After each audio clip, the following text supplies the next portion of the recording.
रजक एकता जिंदाबाद, रजक एकता जिंदाबाद। जो धोबी की बात करेगा वो देश पर राज करेगा। हम अपना अधिकार मांगते नहीं किसी से भीख मांगते, हम अपना अधिकार मांगते नहीं किसी से भीख मांगते, हम अपना अधिकार मांगते नहीं किसी से भीख मांगते, हम अपना अधिकार मांगते नहीं किसी से भीख मांगते। संत गाडगे अमर रहे, संत गाडगे अमर रहे, संत गाडगे अमर रहे। रजक समाज जिंदाबाद, रजक समाज जिंदाबाद, रजक समाज जिंदाबाद। भारत माता की जय, भारत माता की जय। नमस्कार दोस्तों, मैं हूं राम नरेश और आप देख रहे हैं बुंदेलखंडी न्यूज। दोस्तों, पिछले दिनों हमने आपको रजक समाज के आंदोलन की एक पूरी रिपोर्ट दिखाई थी और इन्होंने पृथ्वीपुर में एक तहसीलदार को ज्ञापन सौंपा था मध्य प्रदेश शासन के नाम, लेकिन उसमें कोई कार्रवाई नहीं हुई। तो ये पूरे लोग रजक समाज के लोग अनिश्चितकालीन दिनांक 25 सितंबर से अनिश्चितकालीन भूख हड़ताल पर बैठे हैं। इनकी यहाँ कोई सुध लेने वाला नहीं है। आज तीसरा दिन है, आज चौथा दिन है। ये अनिश्चितकालीन भूख हड़ताल पर बैठे हैं। नारायण रजक जी यहाँ पर ना तो कोई डॉक्टर इनकी चेकअप के लिए आया ना कुछ है, और ये बैठे हैं। रात में भी इन्होंने पुलिस से मांग की है गश्त के लिए। हमारे साथ और लोग हैं, इनसे बात करेंगे। हमारे साथ हैं पहले नारायण रजक जी, क्या है इनका पूरी मांग है? जी सर, मैंने 20 तारीख को पृथ्वीपुर में आंदोलन करा था। उसमें रजक समाज की बात की थी कि समूचे मध्य प्रदेश और बुंदेलखंड अंचल में रजक धोबी समाज को पूरे मध्य प्रदेश में अनुसूचित जाति में सम्मिलित किया जाए। लेकिन 25 तारीख की हमने तारीख भी तय करी थी, तो उस तारीख तक कोई कार्रवाई नहीं की थी। तो माननीय कलेक्टर साहब के माध्यम से हमने एक माननीय शिवराज सिंह चौहान जी को एक ज्ञापन सौंपा था कि यदि हम लोगों की बात नहीं की जाती है तो हम लोग आज ही 25 तारीख से अनिश्चितकालीन भूख हड़ताल करेंगे। नारायण दास रजक के समर्थन में समस्त रजक समाज रहेगी। लेकिन आज दिनांक तक मेरी सुध लेने के लिए ना तो कोई डॉक्टर आया, ना कोई प्रशासनिक कर्मचारी आया, ना किसी ने मेरी सुध ली कि मेरा बेड कम रहा है या कुछ हो रहा है या मेरे को कोई दिक्कत है। कोई आज तक यहाँ पर आया नहीं है। बात यही है कि हम लोगों की मांगें पूरी की जाएं। धन्यवाद। क्या मांगे हैं चाचा? मैं प्रागीला राजन विश्वकर्म संघ महासंघ का राष्ट्रीय अध्यक्ष हूँ। हमारे भाई जब हम लोगों को मालूम चला, हम लोग झांसी से आए हैं, हम लोगों को मालूम चला कि हमारा समाज यहाँ धरना प्रदर्शन कर रहा है। एक्चुअली बात क्या है कि हम लोग मध्य प्रदेश के 3 जिलों में भोपाल, रायसेन और सीहोर में एससी में आते हैं। बाकी सारे जिलों में हम लोग बैकवर्ड में हैं। विसंगतियाँ हैं। महाराष्ट्र के 2 जिलों में हम लोग एससी में हैं, बाकी पूरे महाराष्ट्र में हम लोग बैकवर्ड में हैं। 18 स्टेटों में हम लोग एससी में आते हैं, 11 स्टेटों में हम लोग बैकवर्ड में हैं। 5 केंद्र शासित राज्यों में भी हम लोग एससी में हैं, 3 केंद्र शासित राज्यों में हम लोग बैकवर्ड में हैं। तो हमारी जब जात एक है, हमारा पेशा एक है, पूर्व से लेके पश्चिम तक, उत्तर से लेके दक्षिण तक, धोबी समाज का एक ही काम है कपड़े धोना और प्रेस करना। और धोबी समाज वो कपड़े धोता है कि जब कोई मर जाता है या जब कोई अस्पताल में कोई ऑपरेशन होता है तो खून के सने हुए कपड़े, गंदे कपड़े भी हमारा समाज धोता है। हम लोग अनटचेबल स्थिति में आते हैं। और बाबा साहब अम्बेडकर ने जब जो अनुसूची तैयार की थी, उस अनुसूची में हम लोग एससी में थे। 1954-55 तक हम लोग एससी में रहे। हमारे समाज का शिक्षित होने का ये नुकसान हुआ कि 55 के बाद हम लोगों को पता ही नहीं चला, कोई सर्कुलर जारी नहीं हुआ, कोई गजट नहीं जारी हुआ, और हम लोगों को एससी से बैकवर्ड में कर दिया गया 11 स्टेटों में। और हम लोग ये दंश झेलते हैं। सबसे बड़ी विडम्बना ये है कि मध्य प्रदेश से लगे हुए जो उत्तर प्रदेश के ज़िले हैं का क्षेत्र है, वहाँ की लड़की अगर उत्तर प्रदेश में ब्याह के आती है तो बैकवर्ड की होती है, वहाँ का बेटा एससी का होता है। एक ही घर में 2 वर्ग, जाति एक होती है, वर्ग 2 हो जाते हैं।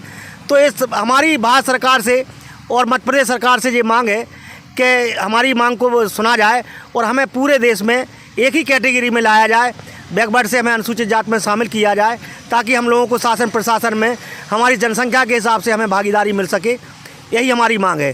और आज हम यहाँ पे निवाड़ी में अपने भाई नारायण दास जी को समर्थन देने के लिए झांसी से हम लोग आए हुए हैं। हमारे साथ में हमारे राजकुमार फौजी जी हैं, हरिओम भाई साहब भी हैं, महेश प्रसाद राजन जी हैं, और तमाम लोग आए हुए हैं। निवाड़ी के लोग भी यहाँ धरने में बैठे हुए हैं। और ये संख्या दिन प्रतिदिन बढ़ती जाएगी। शासन अगर हमारी बात नहीं सुनेगा तो ये संख्या दिन प्रतिदिन बढ़ेगी। और अभी 3 तारीख को भोपाल में एक बहुत बड़ा जन आंदोलन हम लोग करने जा रहे हैं, मध्य प्रदेश के लोग, उसमें भी हम लोग जाके शामिल होंगे। तो यही मांग है शासन से कि हमारी मांग को सुना जाए और हमारी मांग को पूरा किया जाए। आपका क्या नाम है? मेरा नाम नंदकिशोर रजक है। हम लोगों को कई राज्यों में, कई ज़िलों में ओबीसी में रखे हैं। हमारी प्रदेश सरकार से, राज्य सरकार से, केंद्र सरकार से यही मांग है कि हम लोगों को एससी में रखा जाए, क्योंकि हम लोग इतने अपने अधिकारों से वंचित हो रहे हैं, आने वाली पीढ़ी भी वंचित रहेगी। हमारी मध्य प्रदेश सरकार से है कि हम लोगों को सब समाज, रजक समाज को एससी में रखा जाए। नारायण जी, अभी कोई प्रशासनिक अधिकारी आया? 34 दिन है आज आपके पास, कोई खबर लेने आपकी? नहीं, अभी तो कोई नहीं आया, लेकिन अभी 5 मिनट पहले तहसीलदार साहब आए थे, तो उन्हें हमने एक फ़ोटो कॉपी अपने ज्ञापन की भी दे दी। वे कह रहे हैं कि हम बताएंगे कलेक्टर साहब को, प्रशासन को हम बताएंगे इसके बारे में कि आपका अनशन चल रहा है। ठीक है। वैसे अभी चुनाव का टाइम है, अगर अभी सुनवाई नहीं होगी तो 5 साल आप लोग पिछड़ जाओगे, ये तो पक्की बात है।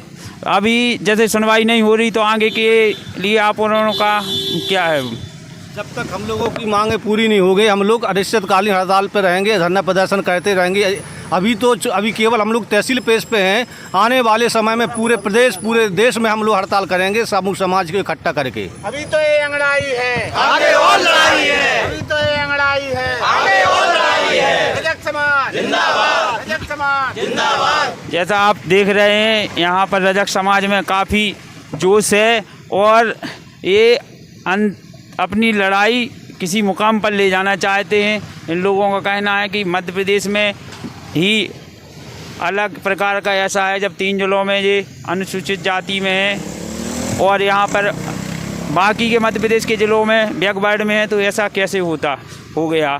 अब ये हो गया तो गवर्नमेंट को इसकी अपनी भूल स्वीकार करना चाहिए, जब भी हुआ पिछले सरकारों में, और इनको एक ही उसमें वर्ग में शामिल करना चाहिए।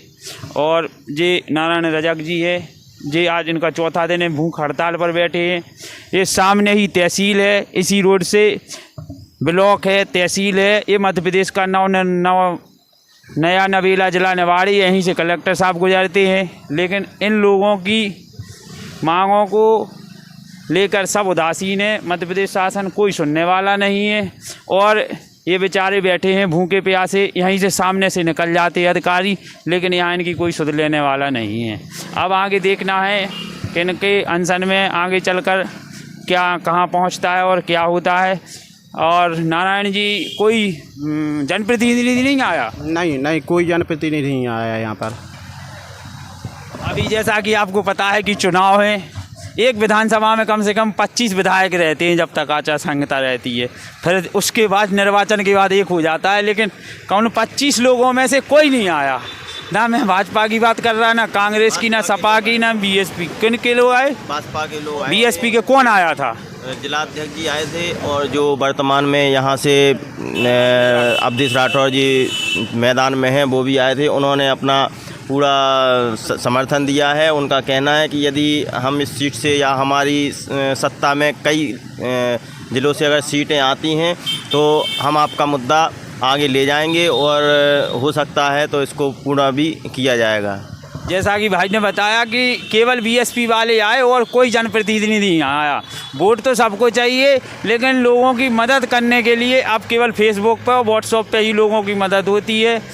और आए दिन आपको नेता देखने को मिलेंगे, लेकिन ज़मीन पर ऐसा कोई नेता नहीं आया। ये सोचने वाली बात तो ये है कि ये ज़िला है, ये जिला मुख्यालय पर बैठे, तहसील स्तर पर बैठे होते तो चलो एक बात अलग हो जाती, लेकिन जिला मुख्यालय पर बैठे होने के बावजूद भी इन लोगों की कोई सुनने वाला नहीं है। ये रजक समाज वो समाज है जो लोगों के कपड़े धोता है, लोगों की गंदगी साफ करता है और सबको अपने उसमें बढ़ने का अधिकार होता है। लेकिन यहाँ पर प्रशासनिक जो उदासीन रवैया है, जनप्रतिनिधियों का उदासीन रवैया है, एक अपने ऐसे टाइम में जब चुनाव है, ऐसे टाइम में एक सोचने वाली बात है। जब चुनाव हो जाएंगे फिर तो कोई सुनने वाला मुझे लगता कि कोई है ही नहीं। जब जिला मुख्यालय में बैठे हों चुनाव के टाइम पर, हर अधिकारी और नेता, प्रशासन एक्टिव मूड में रहता है और पब्लिक को साधने की कोशिश करता है, लेकिन यहाँ ऐसा कोई कुछ देखने के लिए नहीं मिल रहा है। तो आने वाले समय में 5 साल के लिए तो जान लो, अगर इनका भी कुछ नहीं होगा तो ये पिछड़ ही जाएंगे।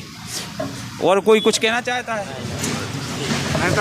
बात ये है, यदि हम लोगों को अनुसूचित जाति में नहीं किया जाता है तो हम लोग इस बार चुनाव का बहिष्कार भी करेंगे पूरे मध्य प्रदेश में।